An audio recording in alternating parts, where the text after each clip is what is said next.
Good morning. Thank you all for coming this morning. This is a great crowd. We have over 500 registrants for this breakfast this morning. That's pretty close to an all-time record for us. And we're very excited to once again be presenting the economic forecast for Clark County for this coming year. My name is Scott Campbell. I am the owner and publisher of the Columbian. It is my pleasure to welcome you to this annual forecast breakfast presented by Riverview Community Bank. Very soon we'll hear a presentation from Ken Fisher, CEO and founder of Fisher Investments, followed by a breakout session of your choice. But before we do that, I'd like to do a short commercial for the Columbian. And I'm going to use kind of a numbers thing, okay? I'm not going to just do a dry speech type thing. I'm going to do something that involves a little bit of arm waving here. So you know how in magazines sometimes they'll put a bunch of numbers up and then they'll say what the numbers are? That's what we're doing. The first number is 48.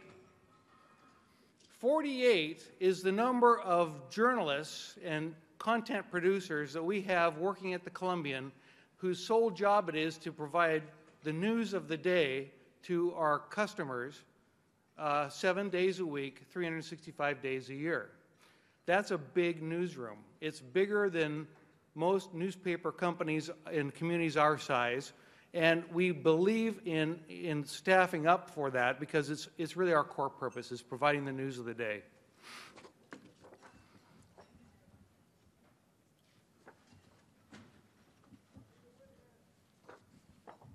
Ten times.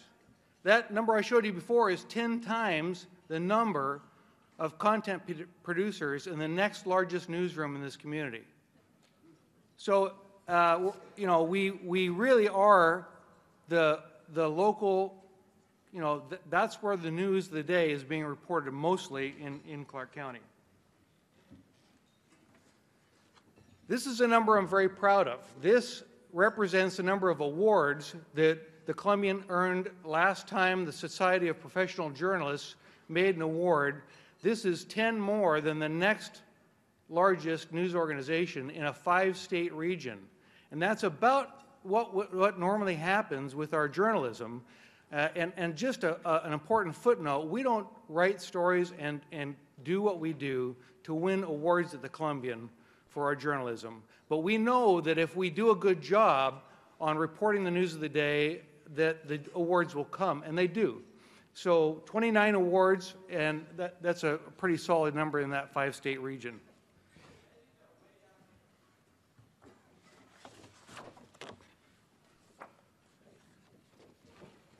This is part of our growth and part of our future.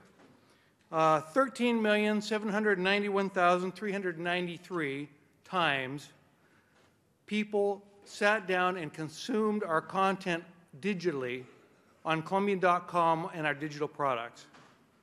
So, you know, this is a big growth area here for us. So, part of the future.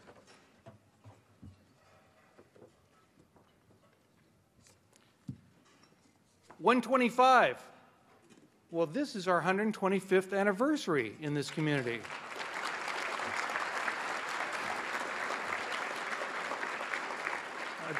A group of community leaders got together in 1890 and decided this community deserved a newspaper and started the Columbian Publishing Company, and it's been rocking and rolling ever since. And 94 years ago, Herbert Campbell came to this town from Portland, Oregon. He was a passionate journalist, and he bought the Columbian in 1921. We're approaching our 100th anniversary of local family ownership of the Columbian in Vancouver. So looking forward to that 100th anniversary. And thank you. I want to just say a word about that for a second. Most of the daily newspapers in the United States are owned by Wall Street corporations who are beholden to their shareholders and really have to manage their company based on their bottom line. We are so local. The stockholders here at the Columbian, there are, I think, 4 of us here this morning, and we live here and grew up in this town, and it's what we do. 60 is the number of advertising solutions that we have, actually more than 60. And if you look at that slide, you can see kind of a representation of some of the options we have for advertisers. It's gone way beyond just buying an ad in the paper now. There's plenty of advertising vehicles and solutions to reach customers in this community. We all know what's happening with the media landscape. Things are changing up, and you got to be in lots of different places to catch eyeballs, but that's something we're spending quite a bit of time on as well. 9 is the number of months that our new digital advertising agency has been open for business. It's called Sprout Digital, and that is a miniature company inside the Columbian that is run by my son Ben Campbell, who's the Columbian's digital strategist. We have 45 customers of that we have served so far in a short 9 months, and we're looking forward to a prosperous future for that business. This is a space that our advertisers really want us to be in to help them figure out the future with marketing and media and all the great options that are available on the internet. This event, commercial's over. This event was created by the Columbian journalists and business editors for the first time in 1995.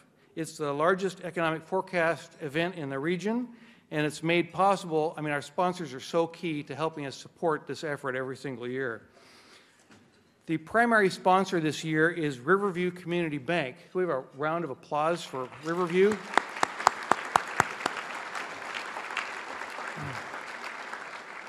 Talk about deep roots in the community. These guys have been around for almost as many years as we have. In addition, we received generous support from the Management Group, Berger ABAM, and the Ginn Realty Group, and I'll talk more about those folks a little bit later. Our in-kind partners are the Vancouver Chamber of Commerce and the Columbia River Economic Development Council. Thank you.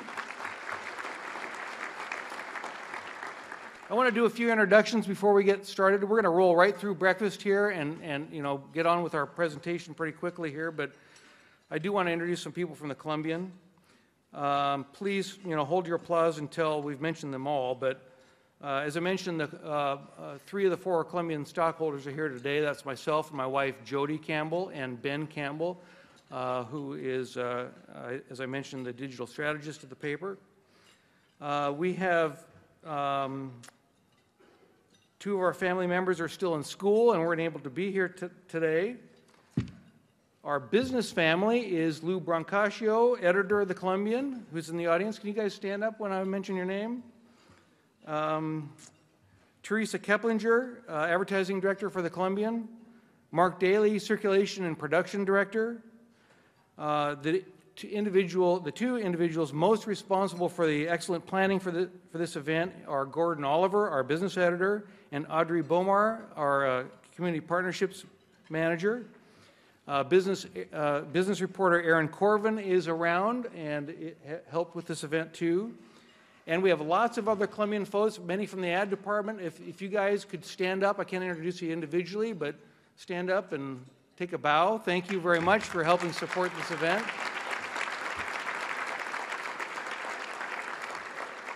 We're not going to introduce public officials separately, but if you are a public official or a representative of one of our public officials, per tradition, we'd like to have you stand and be acknowledged. We know you're out there. Thank you. Thank you. Thank you for your interest in this. Now some housekeeping. New this year, we've scheduled 1 breakout session instead of 2, and this is about trying to pay attention to what our customers want. Last year, the suggestion was, hey, the second session goes a little too late in my day. So the recommendation was to scale that back a little bit, and we've figured out how to not have that be a minus for folks. You can actually attend all 4 sessions if you want to, because they will be videotaped. and they will be posted on Columbian.com at the beginning of next week. So it's a little more efficient use of your time and get you out of here a little bit early. Our goal is 10 o'clock. So if you take a look at the inside cover of our economic forecast special section, you have them at your table. On the inside cover are the panelists for the different sessions.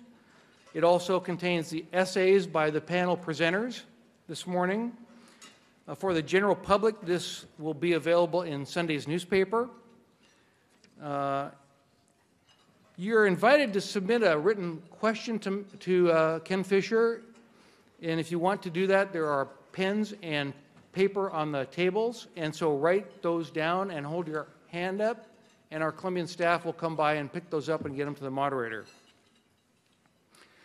If you have not signed up for a free Columbian e-edition on our e-newsletter, please drop a business card in the bowl out front at the registration table.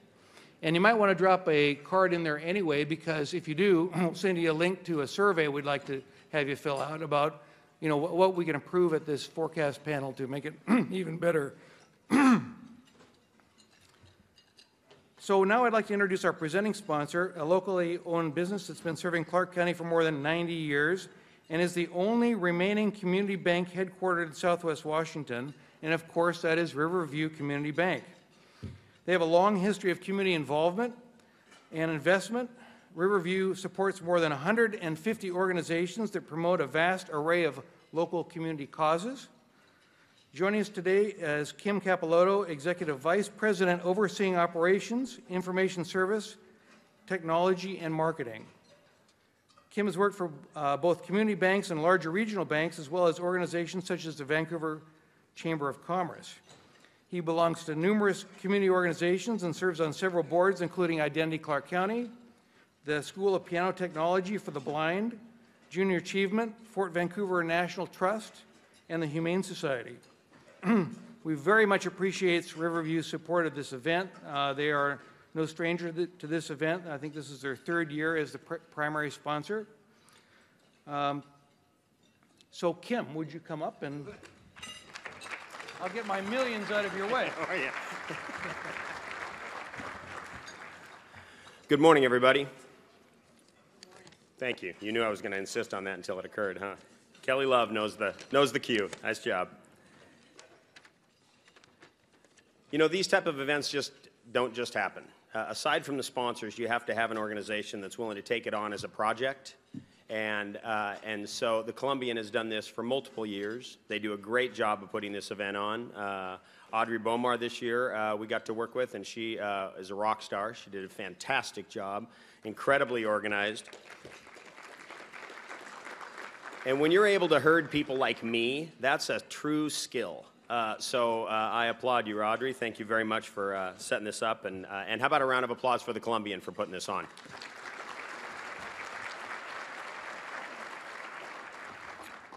Scott, are you going to need these numbers for anything else? You need one of them. All right, then I won't destroy them. Is it this one?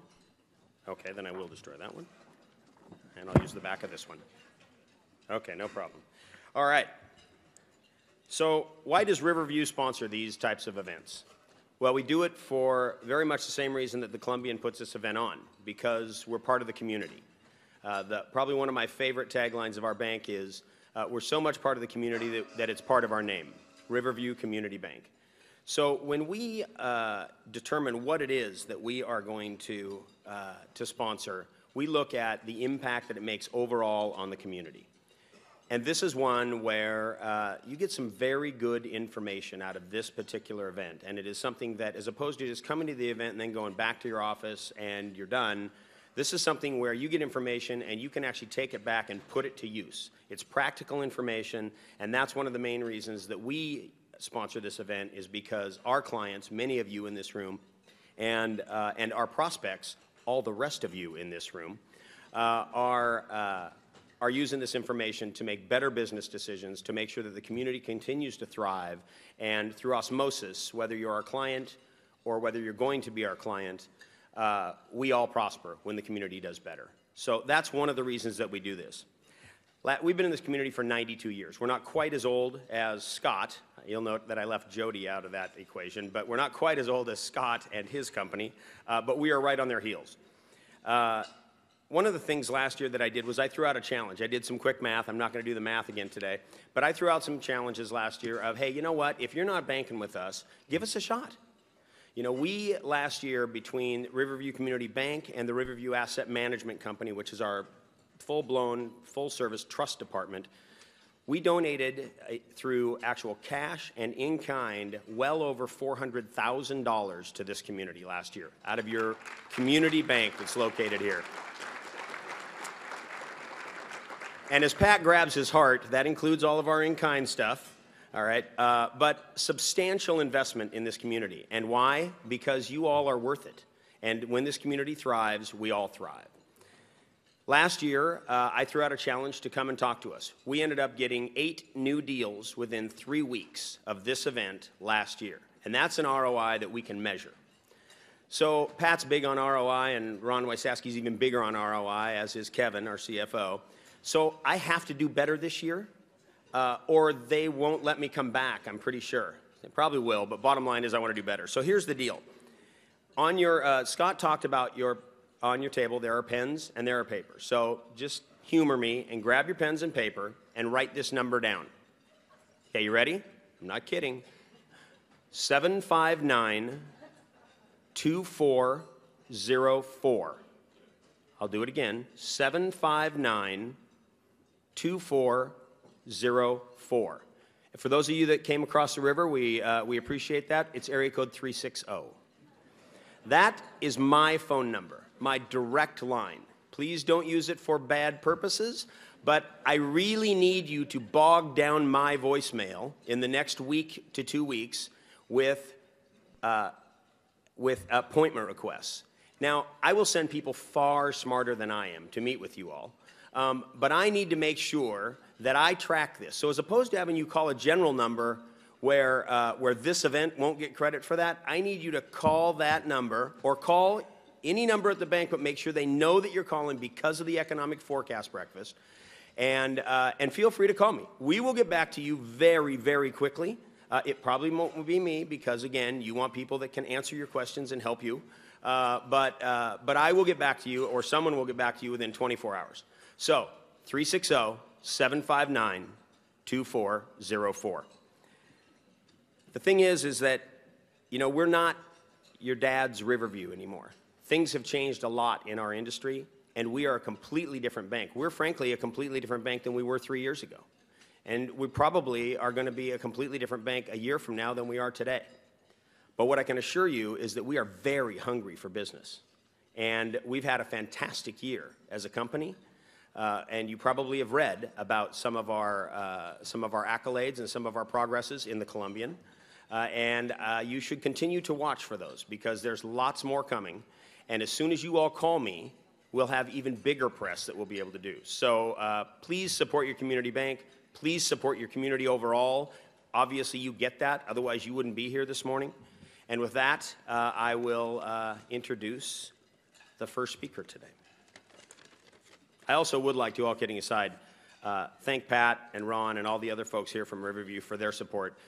They assume that I'm just out kissing babies and shaking hands all day long, which I spend a fair amount of time doing. But without how hard they all work, we wouldn't be the bank that we are. So thanks, you guys. I appreciate that.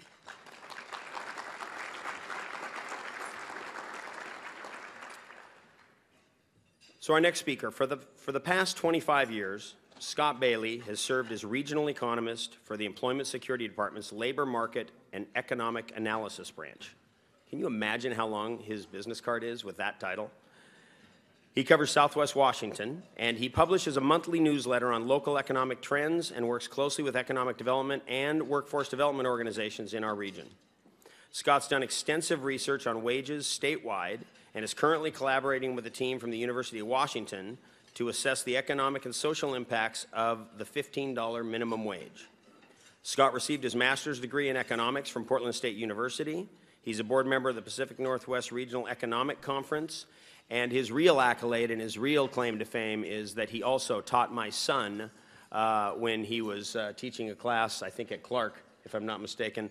And my son actually said that he really liked Scott, and that's a big plus. So, ladies and gentlemen, Scott Bailey.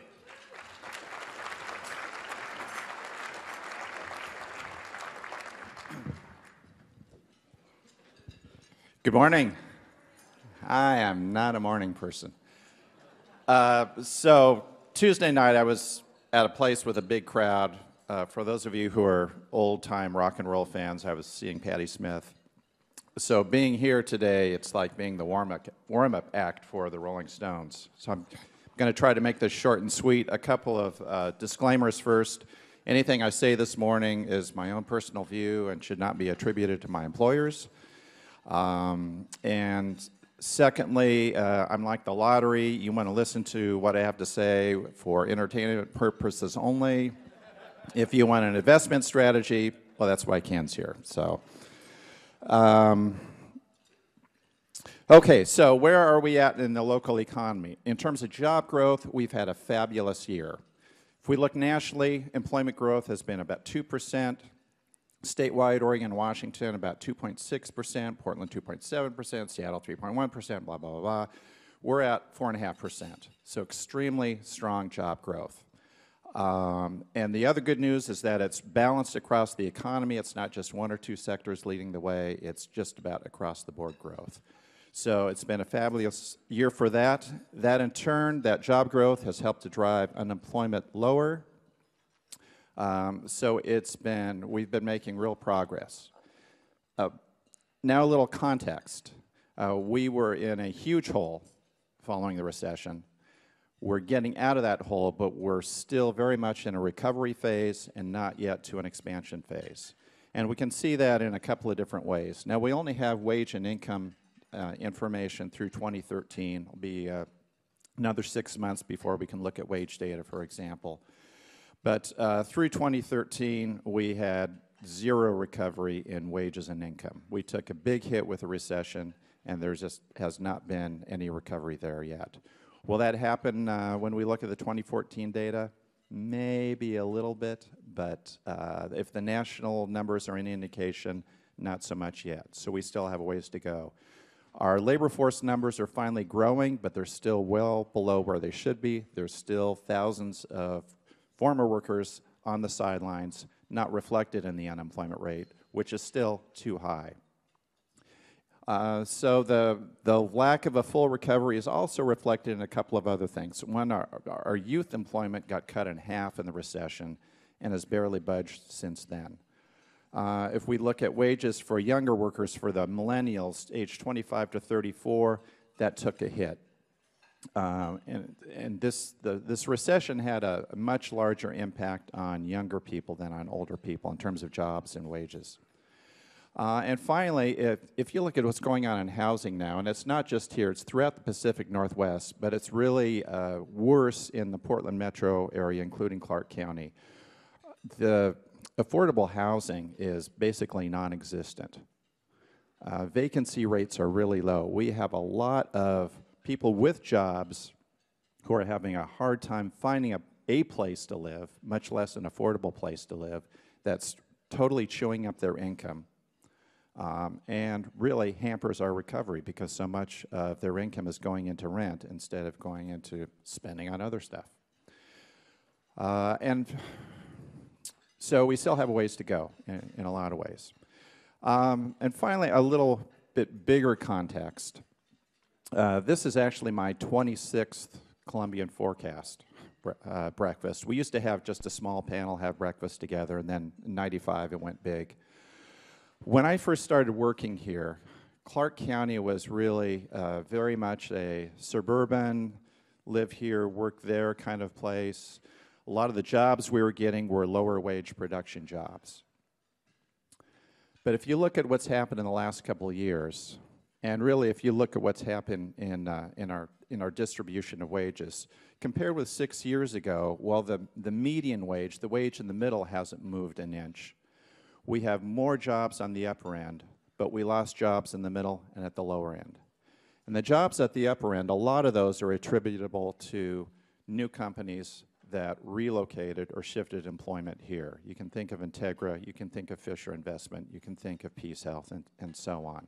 So it's really good that those companies have worked here, and we're going to have moved here, and we're going to see more of that. Banfield is moving in at the end of the year.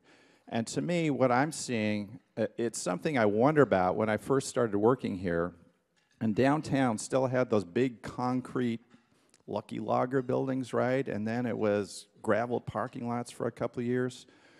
And I wondered then, when were we going to get that kind of office upper-end investment coming here? And it's happening now. So it's a sea change, and it's a shift towards more management, professional, upper-end jobs that's going to be a boon for this community going forward. So I'm pretty optimistic right now, which those of you know Dr. Doom is, it's a little tough to say, but you know, I think we're in a pretty good spot, and it's going to get better. We might have not as rapid job growth this year as last year, but it still, I think, is going to be pretty good. And with the waterfront development, things like that happening, a lot of positives going forward. So I'll stop there, try to make it short and sweet, and get on to our major speaker.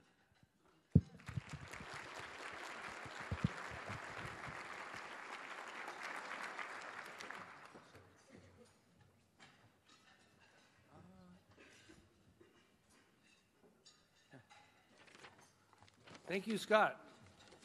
Great info as usual. Kelly Love is going to introduce our keynote speaker. Kelly's been the president and CEO of the Vancouver Chamber since October of 2010. She's worked throughout the Southwest Washington area for 20 years, first as an excellent TV reporter for KGW-TV, and later as the district director for Congressman Brian Baird. She also serves on a number of boards, including the Children's Center, the Association of Washington Business, Washington State Chamber Board, and Leadership Clark County. Kelly.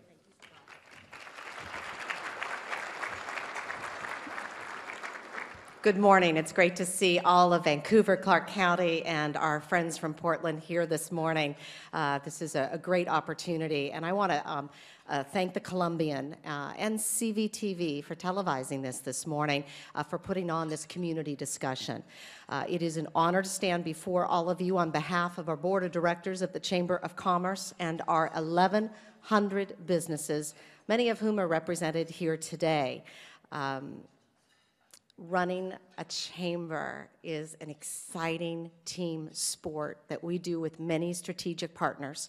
And I want to thank Mike Bomar and his team from Columbia River Economic Development Council.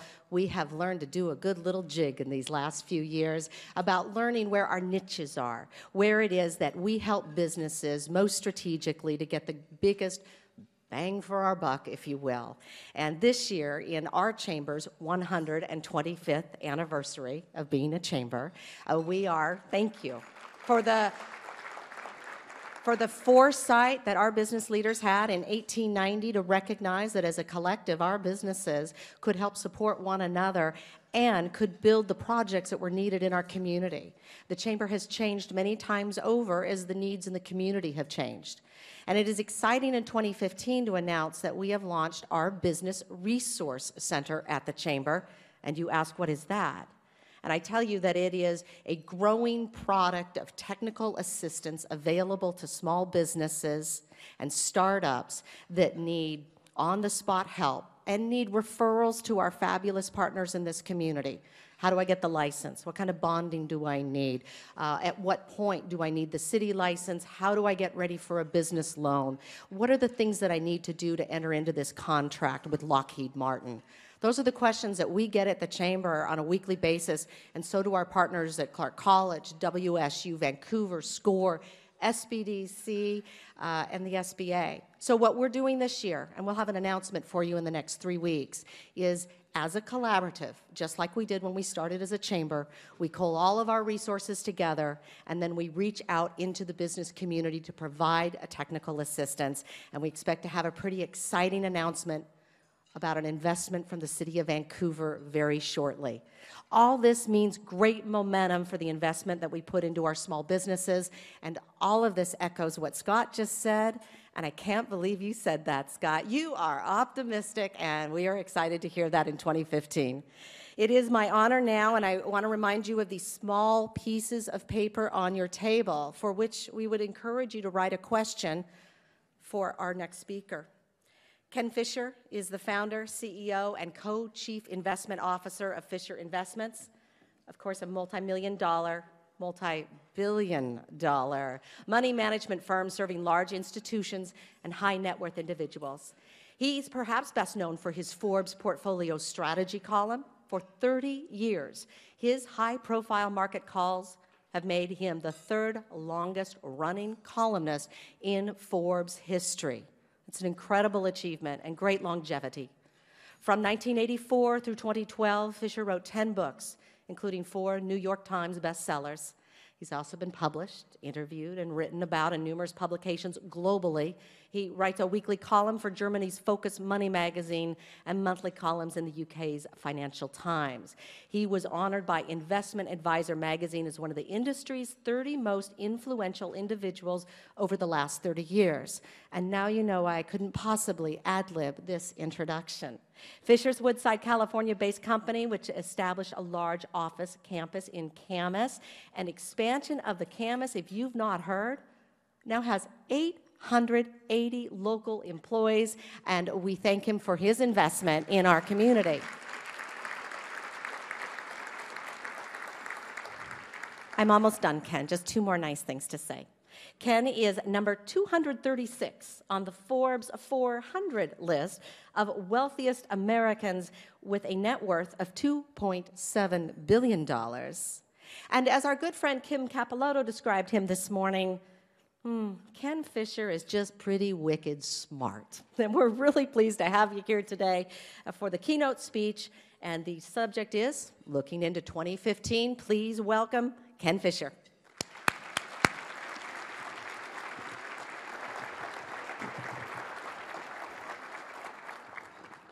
Thank you, Kelly, for that beyond gracious introduction. And thank you, Scott, for the nice things you said. That Rolling Stones part is like, most of the time I just kind of feel as old as the Rolling Stones. But I want to thank Gordon Oliver and the Campbells and the Columbian for inviting me to do this. I'm flattered and pleased. And of course, the sponsors, and in particular, Riverview. They asked me to talk about a few things. I'm going to try to do that. A lot of the things that they'd like me to talk about, I don't really think I have any particularly unique insights on, but in fact, I don't know how much I have unique insights on very much of anything other than sort of my own business. But I also want to thank all of you for coming here today and wasting 45 minutes of your time. And what the invitation said, let's see, it said, we request to address the international, national, regional trends that will affect business growth in the year ahead. Your perspective on the challenges, opportunities of growing a business in Clark County, and your thoughts on what government business could do to improve the business climate. Your thoughts about the company's challenges and opportunities in Clark County, as well as your plans for expansion and growth. So 3 hours from now, when we get to Q&A, we will be able to answer some questions about some of those. I generally agree with Scott's comments about local things. I think Scott is surely knowing more about local things than am I. In fact, I think probably most all of you know more about local things than do I. And unlike Riverview or the Columbian or the Chamber with 125 years and the Columbian with 125 years, I do not have any deep roots here. I consider myself an outsider, and I would consider it arrogant for me to have too many darn opinions about what it is that you all should be doing, other than unless you're directly interacting with me about something, right? And so we'll talk about the national, international trends. Locally, this area is doing better overall than the Pacific Northwest. And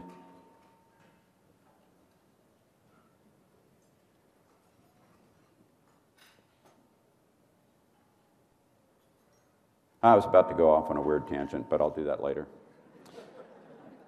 The biggest challenge to my firm bringing people here, and thank you very much. Now we, as of yesterday, have 941 Washington employees.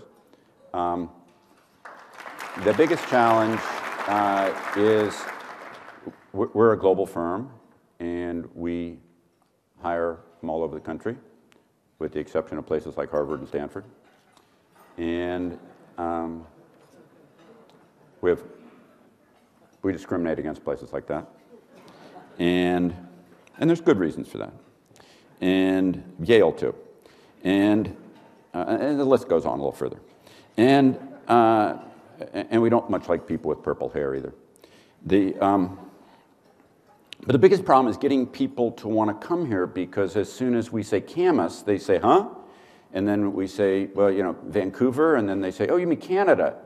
And then we say Portland, and they say, oh, you mean we're supposed to get purple hair? And on the other hand, the flip side of that is, you know, we run people in the San Francisco Bay Area, where we come from originally. We run people here. We have facilities, multiple facilities in Frankfurt and in London. And by far, our lowest employee turnover is here. Our employee turnover here is half of our employee turnover for comparable jobs in the Bay Area. So if you say to somebody you want to go to San Francisco as a kid, a millennial, they get all excited about it, right? If you say to somebody that's a millennial you want to go to Portland, they say, ah, great, that means I don't have to work. And I mean, you do understand that Portland's famous for that, right? But once you actually get them here, they are happier for all the fundamental reasons that I think you intuitively know that I'm not an expert on, like the schools are better, despite the comments about affordable housing. Geez, you know, people in the Bay Area think the housing here is pretty damn affordable. Does that make sense? I mean, more or less, there's the 4-to-1 rule, which is it costs 4 times as much down there as it does here, whatever it is.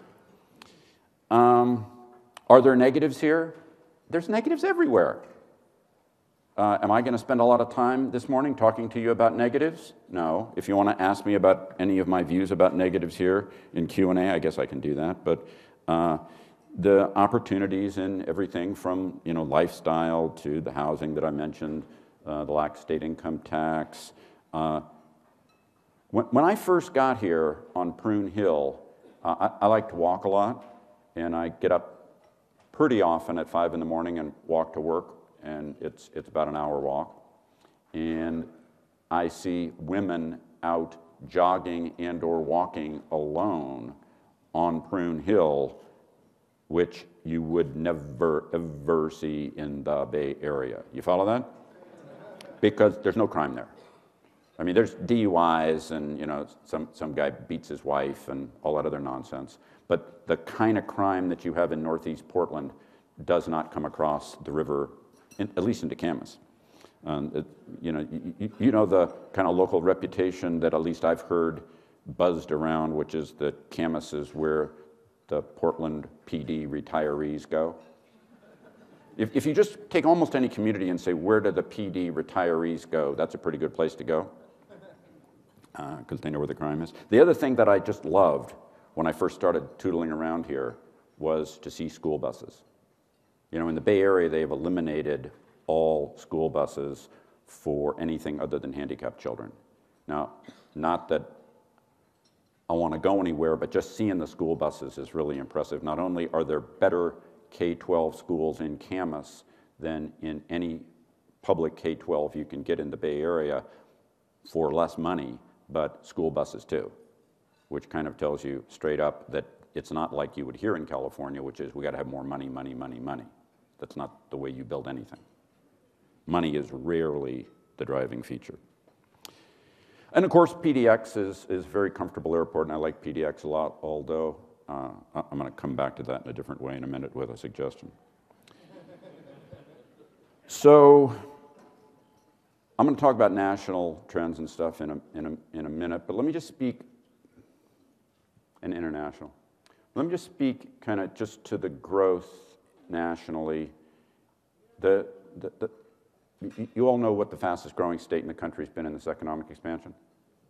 Fastest growing state has been North Dakota, and that's simply tied to the fracking phenomena and everything that goes with it, which of course was also, prior to that, the poorest state in the United States in income per capita, and is no longer. Texas has had great job growth for similar reasons. But the greatest growth in America, even in Texas, has had more job growth if you X out the petroleum growth, petroleum-oriented growth. And the greatest growth has been in the Western Plains states and the Rocky Mountain states and the West. And if you look at the Bureau of Economic Analysis site over this expansion for regional job growth, which I'm sure Scott knows much better than I do, it is abundantly clear, although you will never read this almost anywhere, in fact, you'll read quite the contrary, that job growth has done better in non-urban America than it has in urban America. And the first suggestion that I have for this area is to think of yourself as yourself. That may sound like a strange thing to say, but there are people in this room, and I've heard some references to this today and seen some references to this today. There are people in this room that think of this area as itself, and there's other people that think of this as part of Portland Metro. Does that make sense to you? If you banish that Portland Metro part from your head and think just about this area, you will be better off.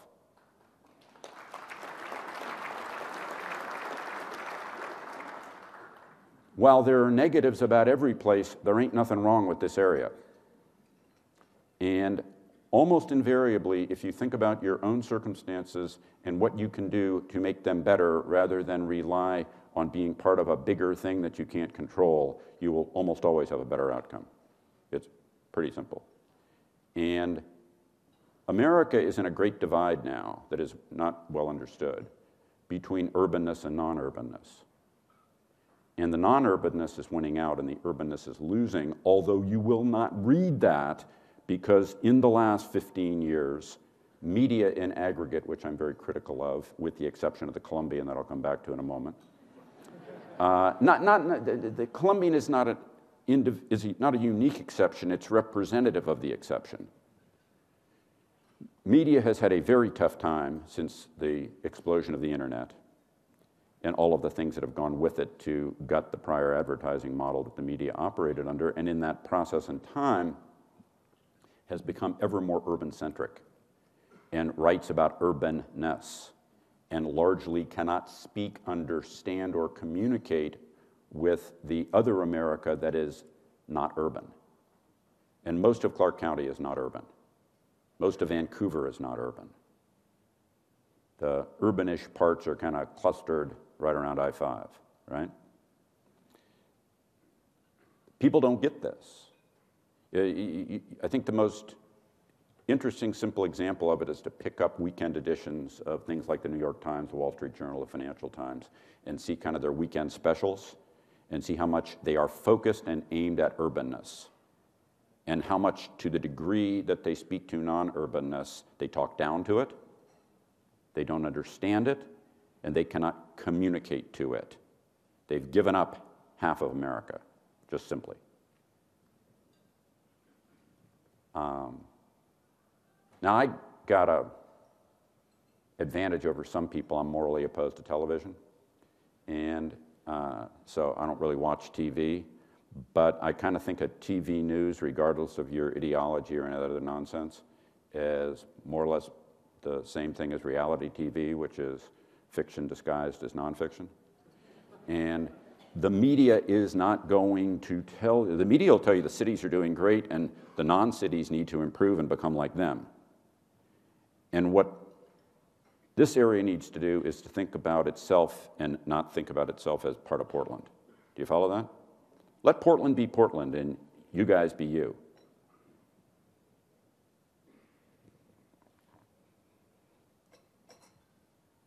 Personally, me, I got a lot of class and all of it's low. And I got a lot of taste and all of it's bad. And I see all these people who suffer from inferiority complexes, who want to go over and be a foodie in Portland. And I will do that when I am dragged by chains. I'd rather stay on this side of the river. My main reason to go on the other side of the river is go to PDX. Another thing that the area could do that would be great, actually, if you just think about it intuitively, if you really want to grow the area, is to promote more cross-the-pond PDX flights. Right now, for example, you want to go to Europe, the only regular nonstop you got is to Amsterdam. And promoting nonstops to other, last week I was in 5 European countries, went in and out of PDX to Amsterdam, had to, of course, connect back to Amsterdam to get here. If you just added a couple more cities in Europe, which, you know, there's a summer plan to do Frankfurt, but the more you add, the more you will actually be able to deal with firms that are oriented toward globalness and the jobs that come with them, if that's what you want. Be you. If you really want to grow Clark County, build a sales organization that actually sells the way Rick Perry sells. You can't be the governor, of course, and I'm not suggesting you should be. Personally, I would die before I'd become a governor or a politician. Because I don't actually, I mean, I'm a finance guy. I'm too likely to go to hell anyway. But the fact of the matter is that, you know, people criticize Governor Perry from Texas, now past Governor Perry from Texas, for spending so much time flying into places like California and going and visiting firms and selling to them. But you don't really have an organization that spends most of its time in places like hell, I mean the Bay Area. And if you really want to grow jobs, which is not my place to tell you to do that, you build a sales organization where people on a commission basis go down and sell to those organizations the benefits of Clark County.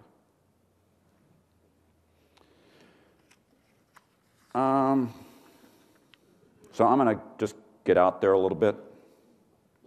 If you want to build the north part of Clark County, which I don't know if you do or not, obviously I-5 is important to you. I really doubt that the center of Clark County is ever going to become the town of Cougar. And that the I-5 corridor is important. And I don't know that you think this through, but you do not have an airport with a fixed base operator that handles anything on this side of the river.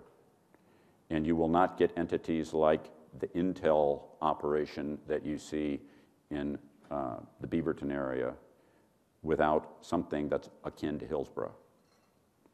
Now in the state of Washington, you've got a tax on planes that base or locate associated with that.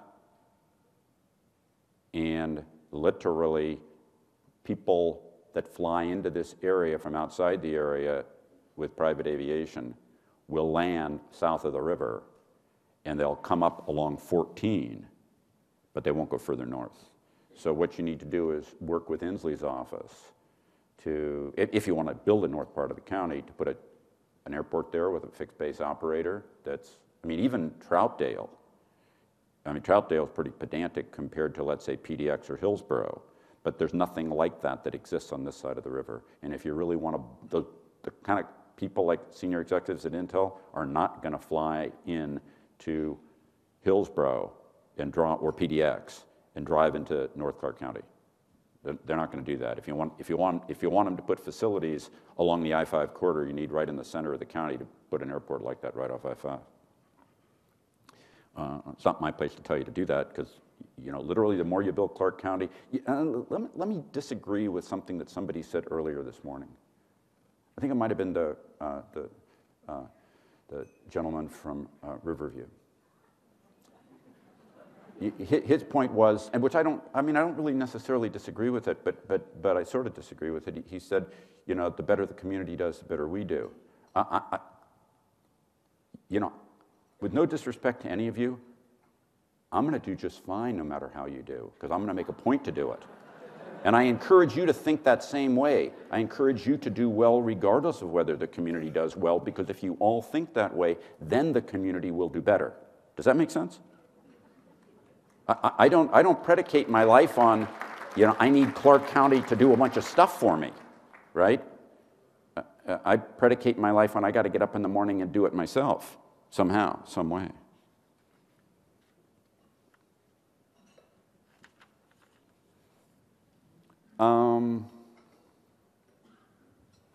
Oh, and the other thing that I would do, again, if I were you, which, you know, at one level you people all appreciate, and at another level I think maybe you take for granted, is I would just, to anybody that you ever talk to that is not in this area, I would promote the dickens out of your public schools. I would brag about them. I would tell people about them. You know, where the Bay Area is, public school teachers, for good reason, do not want to live in the communities they teach in. They don't want to run into the parents and the kids in the supermarket. Again, I made the point earlier about school buses. Forgetting about the test score feature, which is nice, or the 80% of Camas K-12 school teachers with graduate degrees. You know, just the little report they put out every year, you know, you might just mail that to everybody you know. That doesn't, you know, if you want to promote people to come here, you follow? You guys, I think, in one way, kind of take that for granted, and how well teachers are assimilated into the community and appreciated here, whereas in a lot of the world, that's not true.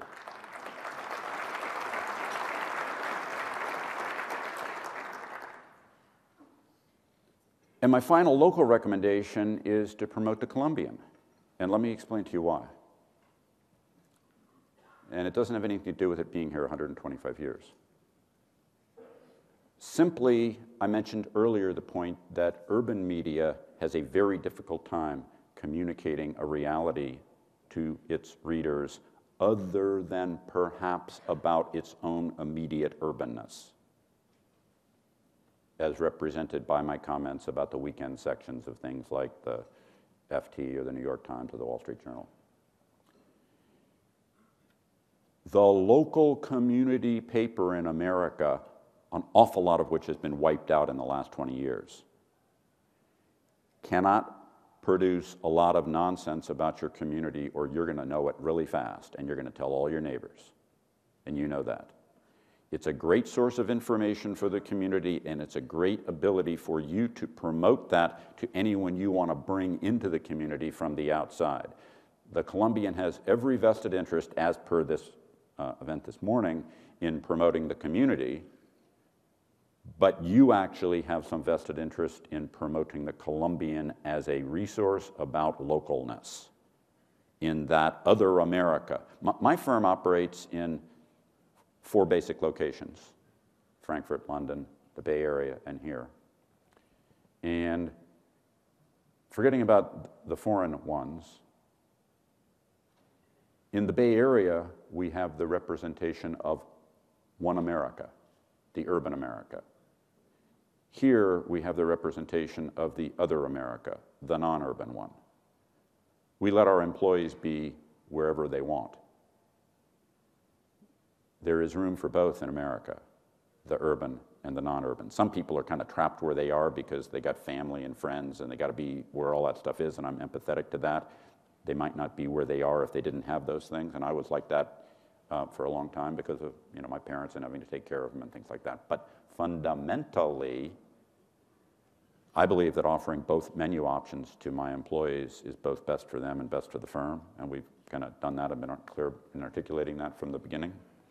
And my advice to this community is to focus on what you are, which is part of that other America, and promote that and focus that on the north side of the river. In terms of, and I'm running out of time, but I want to hit something really fast. I was going to use a lot of visuals, but I'm not going to. I think I'm just going to skip the visuals. And I'm going to speak to you about the principles without using them because they'll take time and I can do it faster without the visuals. Is there going to be a recession this year? No. How do you know? Because whenever the leading economic index for the United States is high and rising, you don't have a recession soon. And the leading economic index, which is a very old tool, modified slightly over time, but with some of the original components that it was created with, is high and rising. You never have recession soon. Forecasting recession is easier than forecasting a lot of other things. So it's going to be an okay year for you. If you ever want to pay attention to that, it's managed today, not as it was originally, but it's managed today and has been for a long time by the Conference Board, and you can just go to Google and put in Conference Board, and it'll take you right to it, and on the home page of the Conference Board's website, you can see the little click-on thing for the LEI, and they maintain it for the United States, and I believe, don't hold me to this exactly, I can't remember if it's 11 or 12 other major countries, and the Euro region as a whole, and for all of them, whenever it's high and rising, you don't get recession. And overall, with some exceptions, it's high and rising. But it's pretty easy. You follow that? That doesn't help you with the stock market, because the stock market has always been one of the 10 components of the LEI. Since Wesley C. Mitchell first created the concept in NBR publication number 10 in 1910, it's been recognized that the stock market goes up before the economy goes up, and the stock market goes down before the economy goes down, and forget about all the little wiggles. Otherwise, the stock market is a great leading indicator. It doesn't help you predict the stock market, but it helps you predict the economy. The stock market helps you predict the economy. The economy doesn't help you predict the stock market. And the easiest way to see this is just to look at year-over-year change in the LEI for here and for the other countries. And so we're not going to have recession. Some individual countries may, because some individual countries can always torpedo themselves. Europe is doing better than people think it is because it's doing the same function in bad times that private sector economies always do, which is purging itself of problems. Our European operations are just literally doing marvelously. Our Spanish startup is the fastest startup we've ever had, and if you ever believed, if I ever thought that we could have a great startup in a place like Spain, I would have thought I was crazy. You follow that? But Spain's doing a great job of purging itself. Europe's doing a great job of purging itself. At the tail end of it, Italy's doing a great job of purging itself. And so all of that speaks to a more robust future. The biggest problem that they have in Italy is, or I mean not Italy, the continent of Europe, is politicians, which is a pretty common problem in the world. Finally, let me speak to you for a moment about how to think about markets, real simply. Markets are discounters of all known information. They're really good at pre-pricing everything we know about, talk about, and have thought about in advance, and the function of that is almost impossible for the human to actually accept in their bones. What humans want to do is to think through what everybody else talks about and think what their opinions are about it, and if they're right or wrong. Like, I like the president, I hate the president. What I always ask myself is, do I know anything about the president that everybody else doesn't know? And the answer about any president for me is always no, I don't. Therefore, I don't spend a lot of time worrying about him as he might impact markets, because whatever my opinion is, it's part of what's already been priced. So, and I've written about this for close to forever, and people never accept it, but it's fundamental and consistent with market theory, and it actually works pretty darn well, not perfectly. But if you actually collect professional forecasters' forecasts of markets for the year ahead, you can build them into kind of like a bell curve, where they mostly tend to think this is what's going to happen to markets, and what happens to markets is something over here. Because what they think, being avid collectors of information and digesters of information, is what has already been pre-priced into markets and therefore will not occur. That's a very hard concept for people to get. So simply this year, the average forecasts for the US stock market are for about an 8% year. The odds are that we either have a really good year or something that's a little bit negative or worse, because that's just kind of where the bell curve goes. You can take your pick on the extremities, but the notion of that kind of moderate year in the stock market is very unlikely, because that's what everyone has pre-priced. And it turns out, and you can, I did this statistically a long time ago, in a paper in the Journal of Portfolio Management with my buddy Mayor Stoutman, the statistical significance of professional forecasters being wrong is very high. Another way to say that is professional forecasters of the stock market are wronger, stronger, and longer. And you can game that. It's a pretty simple function. So I've talked a long time. I saved some time by not covering the visuals that I brought. My bias is that this is a positive year, and therefore when you think of that bell curve, it's probably a pretty nice positive year, bigger, upside of 15. But if I'm wrong, it's probably negative, right? It's unlikely to be in that mid-zone. And so let me just take another second to describe one more point about the way markets work, stock markets work. Legendary, now deceased investor John Templeton, just a marvelous human being, happened to have my birthday. I happened to have his. But he got it first. Otherwise, I'd be deceased, and I'm very glad it's the other way around. Had a legendary phrase, which is that bull markets are born on pessimism, grow on skepticism, mature on optimism, and die of euphoria. And that's not always true, but it's true pretty often. That function of born on pessimism, grow on skepticism, mature on optimism, and die of euphoria is exactly parallel to the age-old saying that bull markets climb a wall of worry. And when they run out of worries, they got no more worries to shed, and there's nothing further to propel them because the process of a bull market is shedding worries. Sometimes bull markets get truncated by a big bad thing that surprises everyone. In our global economy today, that pretty much has to be something or things that are, if you think about a $70 trillion global GDP, since U.S. and foreign stock markets are all positively correlated, highly positively correlated, is something on the high side of $3 trillion of new big bad that nobody's ever thought about before that hasn't been pre-priced. That's very hard to find. It happens. It's not real common. So you either climb the Templeton model or you hit what I call the wallop, which is the big bad thing that nobody thought about, surprises everyone, is a huge negative. Other than that, you'll probably get a pretty good year because we haven't gotten to euphoria yet. So I'm going to stop talking with one more comment, and then Kelly's going to help me with any questions you have. Usually, when I've talked for a while, people don't like to ask questions. They'd like to get me off the stage. But the fact of the matter is that those visuals that I didn't show you, I believe, are all on, they're all pretty much self-explanatory, and they're all on the Columbian's website. Again, I want to encourage you to promote the Columbian as a great resource, but you can go to the website. If you can't go to the website, learn how to use a website. And I guess I'm trying to be facetious there. I can't believe anybody in the upper Amazon basin doesn't know how to use a website today, but do a Google search. But with that, I'm delighted to answer any questions you might have or not have about anything. And before I do that, let me just say that you can ask me anything you want about anything you want, but there's an awful lot of things, even though I sound very opinionated, there's an awful lot of things that I really don't know a darn thing about and have no opinions about. So then I'll tell you that. Don't you wish more people would actually say that out loud? Let's give another round of applause for Ken Fisher. Thank you very, very, very much.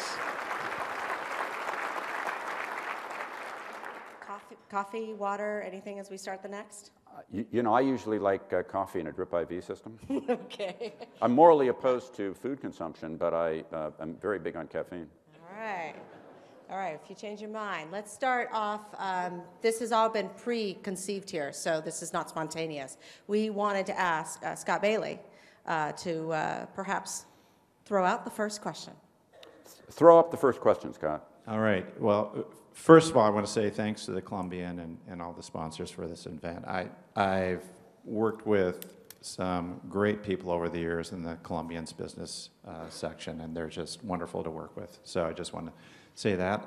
And second, Ken, I want to invite you, come on over some morning for an early morning walk with me in crime-ridden Northeast Portland, where I grew up and still live. Wow.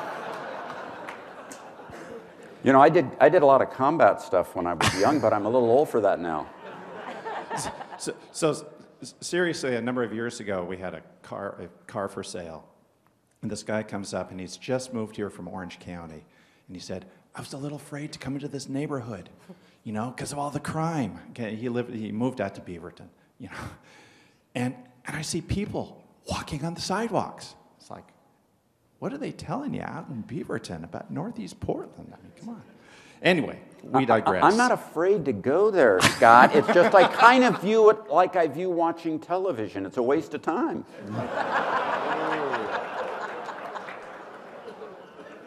Hey, the chickens who live across the street from me would disagree with you, but, you know, good people can have different opinions. So. I don't predicate my life on chickens. If I have to, sometimes I eat chickens, but that's about it. Only after you make sure that Carl was raised in... you know, I'm morally opposed to food consumption, and I feel guilty after that. Oh, where's... What's your question, Scott? I'm ready for Carrie and Fred to come over here and do a Vancouverlandia thing here, because we got something going. So I'm just going to make it easy. Seahawks by how many points? So, you know, I've got a lot of coordination, but pretty much all of it's inside my firm. And I already answered this question in one way because I really don't watch television. The subset of that is I don't pay attention to sports. That saved me a lot of time in my life that I could apply to other things. And I encourage you to not watch television and save time in your life that you can apply to the things that you consider the most important, which in my case is family. But the fact of the matter is that I don't know a darn thing about that. The main sport that I know anything about is golf, and what I know about it is that it's flog spelled backwards. Scott, do you have a prediction? That's a fact. Well, I just want to take credit for this last Seahawks win because I texted my son with 5 minutes to go that it was over. And that totally jinxed the Packers. So. And the question is if that can work for economic forecasts as well. If he texts out it's over and then things suddenly get better, we might have to use that That's theory. why I try You're to going to have to build a passive. model on that with bell curves and all that stuff and get statistical significance, but I think that sounds like a great idea. That's why I try to be pessimistic when I come up here. It All right. jinxes things. Thank you, Scott. Everybody, thanks, Scott, for being the first question asker out there this morning. We have several questions, and we appreciate everybody. I do want to just make two observations and thank yous, because it is not always that as we live in part of the community that we do, that we get to have thoughtful observation from those who are in the community but able to think from outside looking in. And I don't think we do always appreciate all of the things that we do have, as simple as being able to run at 5 in the morning.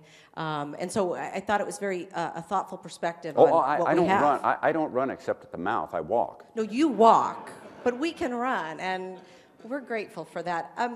We're also, as we listen to the culture that you've created within your business, Fisher Investment, could you put on your HR hat for a second? Who are you looking for? What's the right prototype or the right description of your next employee? Let me try to make that as simple as I can. There's a lot of people in the world that look for what an employee can do. I don't give a rat's darn about what an employee can do. I care about what an employee will do. So we actually have a mantra inside the firm that can do is unimportant, will do is critical. And that's really more about attitude than anything else. And people don't think that through because, for example, I really don't want to know about your resume. What I want to know about is what you will do. And we hire mostly young people. I'm a third son, and I learned when I was very young that I couldn't compete with my older brothers because they were bigger and smarter and stronger and all that stuff, and I had to want something they didn't want, and if I tried to compete with them head on, I lose, right? And that mentality has been pretty much central to my core existence ever since, and I'm always up against bigger and tougher competitors. You know, I've got a little over $60 billion, and that means that I've got about 0.8% of market share. And I kind of always remember that, the tininess. and the relative competition that I'm up against. And in that process, when I was young, a long time ago, major firms used to try to hire people and train them and develop them over maybe 10 years and keep them for life. Do you remember that model that was prominent in the 50s, 60s, and 70s? And everything from IBM to Procter & Gamble to Dow Chemical, et cetera, did that. And that kind of disappeared in the later 70s and 80s. So what I try to do is hire lots of young kids and give them a place where they can be the rest of their career and get them before they might go to MBA school and keep them forever. Whereas if I wait until they get out of MBA school, I got to compete against all the other people who want to hire them, and I don't want to do that. So I'm more concerned about young and will do rather than can do. Thank you. Question slight change of topic. What effect will it have on the economy if the derivative bubble bursts? So derivatives are securities that get their pricing from the movement of some other security. And this is a very common question, and it will not happen. Every time derivatives are unwound, the counterparties almost exactly equal the side you're worried about. It's inherent to the way the market exists. And while people fear that, they fear that because they don't actually understand correctly how derivatives work. Whenever you hear that question, you can just ignore it for the rest of your life. Excellent. Next two questions. We talk about. If you expect me to read this, I got to put my glasses back on. I know. Well, it was a little small for me. I was hoping you could. Well, do it. These little small pieces of paper are great because you can't ask long questions. Okay, social responsibility. How are your employees encouraged to give back to the community, and what is your corporate philanthropy philosophy? I don't do sociology.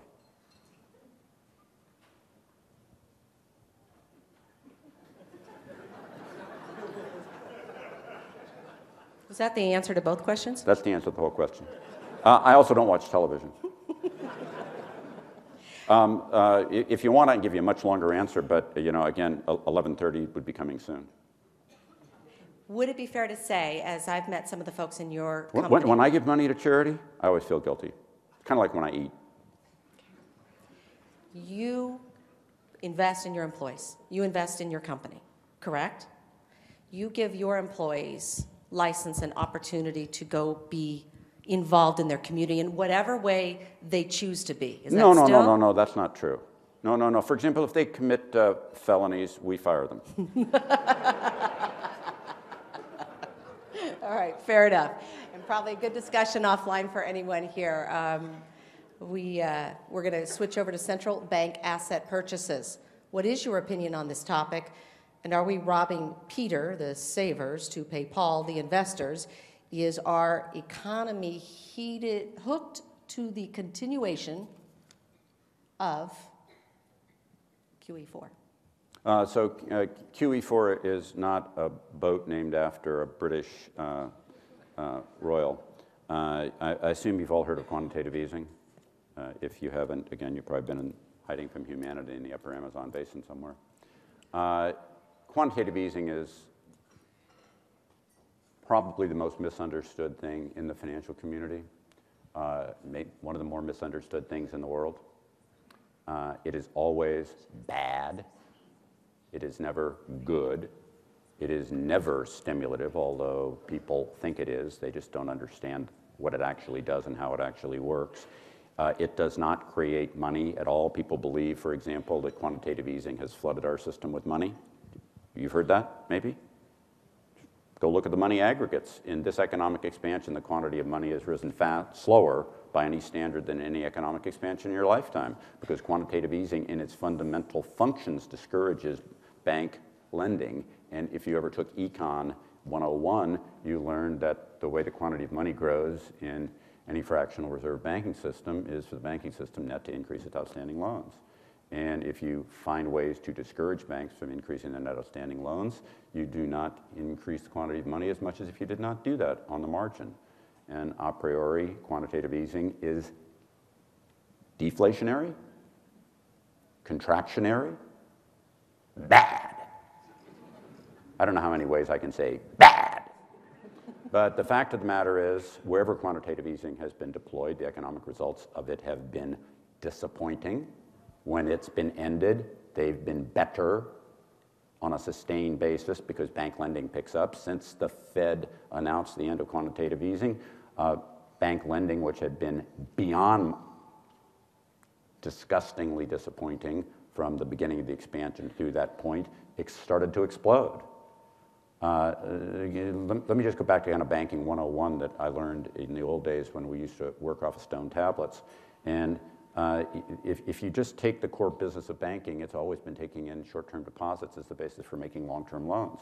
And while there's other things that banks do these days, it still remains true that the core business is taking in short-term deposits as a basis for making long-term loans. So the spread between short-term rates and long-term rates is largely parallel to and reflective of the gross operating profit margin of future bank loans. When you flatten the yield curve or the spread between short rates and long rates, you disincentivize banks to make loans. In fact, in the United States of America, where our idiotic central bank, excuse me, I'm being redundant, our central bank, introduced quantitative easing, they started at the same time paying interest on excess reserves that the banks had that they did not lend out. Now let me ask you this simple, trivial question. If they pay interest on reserves that they do not lend out, are banks more or less likely to lend out those reserves than if they did not pay interest on them? They told you at that moment in time what they wanted, which is for the banks not to lend, for the quantity of money not to go up, and for instead the banks to build reserves, which they've done, which is that point in the question, which is the explosion of the bank's balance sheets, because what Mr. Bernanke and crew and Ms. Yellen, who got her PhD at Yale, and is married to a Nobel Prize winner, which is always a negative sign. You follow that? What she and he believe fundamentally in their bones, which is wrong, is that you need to build up bank balance sheets because their big fear is that the banks aren't strong enough to withstand a crisis. And quantitative easing does that very well. That's the same thing they want right now in Europe. So that's central, and quantitative easing in Europe will be depressive to Europe. Europe's going to do okay, but it's despite quantitative easing, not because of it. In America, we've done okay and better than most of the world despite quantitative easing here, not because of it, because what you really want is a steeper yield curve, more incentive for the banks to lend, not less. Do we want banks to lend more or less? It's a real simple question. Let me ask you that. If you want that, then you want a bigger spread between short rates and long rates. The bankers are all nodding their heads in the room. Thank you. We'll switch the topic radically to oil. Will oil prices stay low for a long time? I guess it depends what you mean low is, and I don't really have a forecast there. I mean, oil is inherently volatile. Commodities are inherently volatile.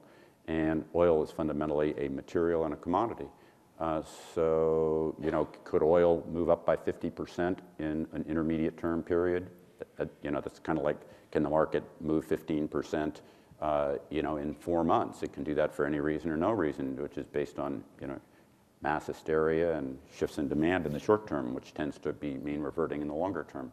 But fundamentally, we have crossed over a fundamental path in technology where the cost of energy extraction has been reduced drastically, and energy will be permanently cheaper than what people used to think a decade ago. Fundamentally, it's just a function of an extension of the work of a few people like George Mitchell from 30 years ago. And while you see that most dramatically in the United States, if you look at natural resource extraction, it's always been true, I mean, always been true, that in any resource, once more than 8 to 15 years of proven reserves have been known and discovered, extractors stop exploring for more because it's uneconomic in terms of net present value to keep looking for more. And then when they wear down those reserves, they explore for some more. We moved from having 12 years of proven reserves in natural gas in the United States to over 100 years of proven reserves. Now, we don't have to really quibble about whether it's 100 or whether really, you know, there's going to be environmental issues and it's only going to be 77 or it's going to be 120, but in terms of fossil fuels, we haven't seen anything like that since the days of John Rockefeller. And the concept of things like peak oil are just technologically obsolete at this point in time. So energy will bounce around, and I don't know what the price of oil is going to be 2 years from now, but we're not going to see the kind of pricing people used to worry about years ago. We could see lower, we could see higher. I don't want to go there, I don't have a forecast for that, but fundamentally, the cost tied to technology, I mean, it's one of a set of core technologies across the world that is just moving faster than people appreciate. We have 2 more questions left. You want to pick up your glasses? Why not? I know what. What if I have to look at a card? This group, it's a very casual group. You and I were talking before this session, and I was curious about your initial interest as a young man in forestry and going to Humboldt. And I didn't get a chance to ask you this, but I will now. What was it that turned you to this direction, and was it a person or something that helped shape some of your philosophies about how you go about life and how you go about making your business? Well, you know, in the early 1960s, you could hitchhike anywhere safely, and you know, I used to hitchhike all over everywhere. And from my parents' house, I could walk out the door and in San Mateo, California, and take my 22 and walk a couple of blocks and walk out to Crystal Springs Canyon and you know, plunk at things, and you know, then I could hitchhike up and get a ride, maybe 2-3 rides, and in about 20 minutes be in the Kings Mountain area where I lived for a long time, and that was the very most northern region of redwoods south of San Francisco, and I fell in love with redwoods when I was a kid, and so I went to forestry school to go at Humboldt State, and I, you know, lived in a tree house for a long time, which I built when I was doing construction, putting myself through school and doing demolition, and I just liked trees and forests, but I decided after a summer job for the Forest Service would be a lousy career, and I went other ways, and in retrospect, I think it was a good idea, but I still like trees and forests and kind of made it a lifelong hobby, and I've supported tree science and done a lot of other things in relation to forestry. So if you look at the most leading conifer tree science in the last 15 years, that's kind of been under my philanthropy, for which I feel guilty. And I mean, this last year I gave a little over $600,000 to UW for a project on the Olympic Peninsula, on the west side of the Olympic Peninsula. Oh, that reminds me. Have you ever seen this reality TV show that I've heard about called The Legend of Mick Dodge? Have you heard about this nonsense? I mean, this is just classic example of fiction disguised as nonfiction, because he finds maggots in elk dung, supposedly, and he pulls a Dungeness crab out of the Hoh River. Now, if you just think about it, crabs don't exist in fresh water, right? You know that, right? And there are no maggots in elk dung. He pulls the maggots out and eats them for protein. There are no maggots in elk dung. Anybody that's been around elk dung knows that. Anybody that lives in a city doesn't. So, you know, that's just kind of something that I've always liked. Thank you. We appreciate that. I don't mean the elk dung part. You knew Or that. the maggots, either one. Last question, and it's kind of a fun question. How and where do you invest your personal wealth? You're going to hate the answer to this. I don't pay any attention to my personal wealth at all, except for to make sure that it doesn't have any, it's managed by people inside the firm, and it's managed for the purpose of making sure, this is going to sound strange, it's managed for the purpose of making sure that my own personal assets do not ever run into a regulatory problem. Does that make sense to you? I don't need money. I got more money than God should ever give a person. And fundamentally, my primary purpose for money that is my family's is not to get a whole lot more money, but to make sure that I don't get into a regulatory problem that tarnishes my name. Because you do that, and you really, in this day and age, you know, it used to be a long time ago, you could get into all kind of trouble and get on your horse and go 300 miles, and they wouldn't know who you were. Does that make sense? Mm-hmm. And move to a new community and get a new start. Or do the same damn thing over and over again. You know, you've probably all seen the movie or read the book from the movie Catch Me If You Can, Frank Abagnale Jr., the check kiter and other young genius con artist. And, you know, he just kept moving and moving and conning, and he could just keep doing that. But in today's world, you know, whatever happens just goes right online. And it's there for the rest of the world forever. And, you know, the way online searches work, the more negative it is, the higher it goes up the rankings. And so you need to go way out of your way to make sure that your reputation isn't damaged. And therefore, the primary purpose of what happens to my personal money is to make sure I never have a conflict with my clients. I never do anything that's, I mean, there's a whole little laundry list of things just to make sure that I don't get into a regulatory problem that would damage my reputation. Because at this stage in my life, what I really want, more than anything about all that nonsense, is to make sure that my grandchildren never read a story online about their grandfather that's bad. Ladies and gentlemen, Ken Fisher. Thank you, Ken. Oh, Thank you very much, Kelly. thank You were marvelous.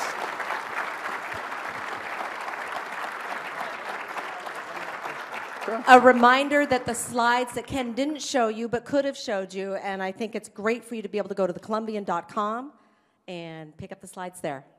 Thank you, Kelly. Great job.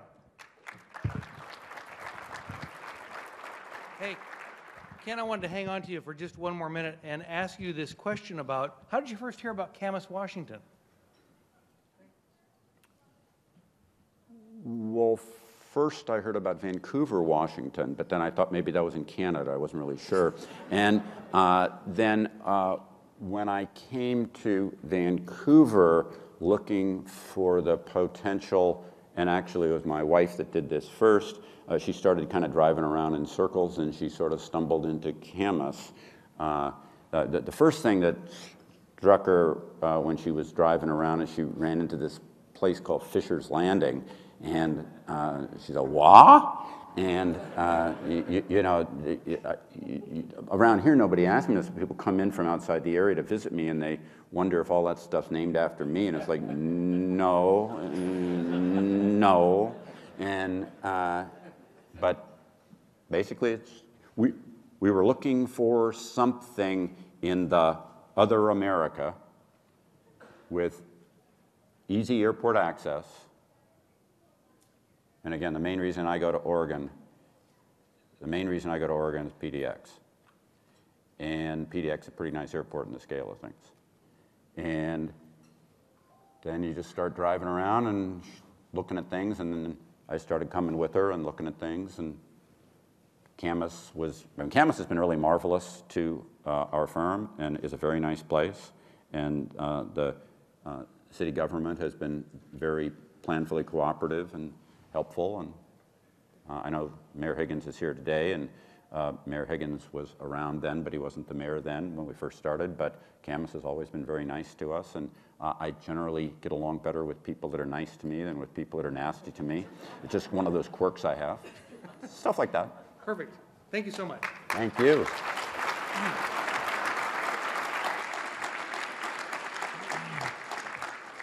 By the way, I didn't pay Ken Fisher to say anything about the Columbian today. I just want to make that perfectly clear.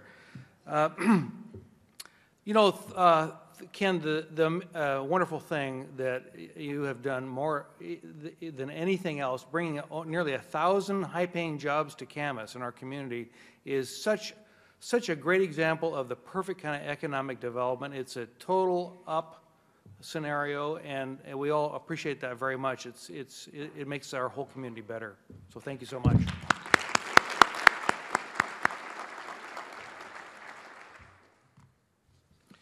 Every year, the Columbian encourages high school and college students to attend this event. Berger ABAM is the sponsor of the student participation portion of this morning, and 50 students were given complimentary tickets today. I want to tell you a little bit about Berger ABAM. It's not just a name. They're a consulting firm founded in Federal Way in 1951. They do planning, civil and structural engineering, surveying, and underwater inspection services. They're part of a global group with offices throughout the U.S. and 50 countries. Regionally, they have offices in Seattle, Federal Way, Portland, and here in Vancouver, where Helen Devery leads a talented team of professionals. Helen, would you stand up, please? Thank you for your sponsorship. Appreciate that. So let's see. I think Well, following our breakfast, 20 locally based experts in business and economic development issues will be breaking out into 4 subject-specific panels and panel discussions. The panel discussions are sponsored by the management group, and you can see their logo, TMG, on the screen over here. They are a strong supporter of the Economic Forecast Breakfast since 2007. Carmen Villarma is here from the management group. Carmen, would you stand for a second? There she is. Carmen is the founder and president of TMG and has been managing real estate since 1985 with a staff of 107 associates. Part of their strategic plan is to support the communities they do business in by working with many small and local businesses. TMG manages homes, apartments, and community associations in Washington and Oregon, headquartered in Vancouver with branch offices in Portland, Oregon, and Kennewick, Washington. Thank you, Carmen. Again, you can choose to go to one of the 4 breakout sessions. The other sponsor I wanted to mention is Ginn Realty, who has sponsored the videotaping of the breakout sessions. Patrick Ginn is here. Patrick, would you stand up, please?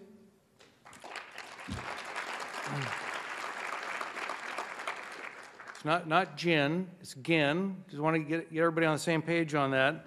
Ginn's focused on providing extraordinary real estate experience for home buyers and sellers across Southwest Washington and Oregon. They're in a real growth mode. They want to be the area's leading real estate team, specializing in luxury and residential resale, as well as new home sales. In addition to being a leader in real estate, Ginn also has a give-back initiative called Ginn Gives.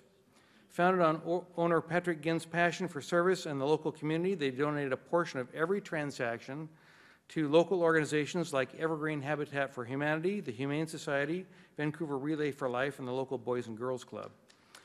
So, thank you guys. Those videos, once again, those will be posted early next week on Columbian.com. So you'll pick your session that you want to go to based on the list inside the section at your tables. Pick your session, go to the one you most want to see, and then make note of the others, and then check out the videos on Columbian.com. They'll be edited and presented very nicely there. With that, I want to thank you all very much for attending. Breakout sessions will start at 9 o'clock sharp, and we will get you on your way. Thank you very much.